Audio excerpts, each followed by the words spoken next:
Beyond, I'm Colin Moriarty, editor of IGN PlayStation. I'm here with Andrew Goldfarb, IGN's news editor. We're down here in Hollywood seeing some PlayStation games. You might have seen a few days ago on IGN our coverage of PlayStation All-Stars Battle Royale, also known as Title Fight, but that's not all we got to see. We also got to see God of War Ascension. Andrew, what do you think?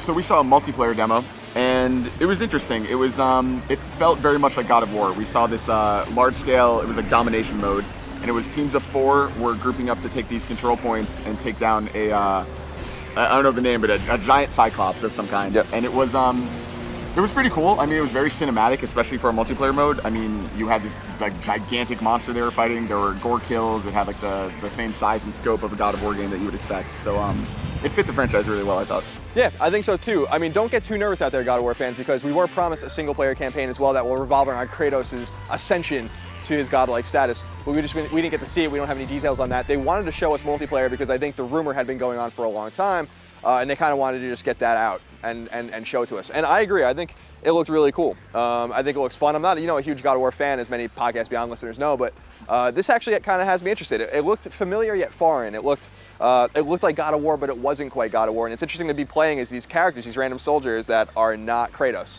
That's what's interesting. You play as a champion of the gods, they called it, and you align yourself with Hades and Zeus and I think 2 other different gods to get like perks and weapons and armor sets, and it's a really interesting way to integrate the mythology of God of War into a multiplayer mode. I thought it was like a really smart way to approach it. Yeah, I think so too. So if you play your online shooters, your Resistance 3, your Killzone, whatever, I think the upgrade skills or upgrade trees will be probably pretty similar, but obviously catered to God of War and the more third-person, action-oriented melee combat.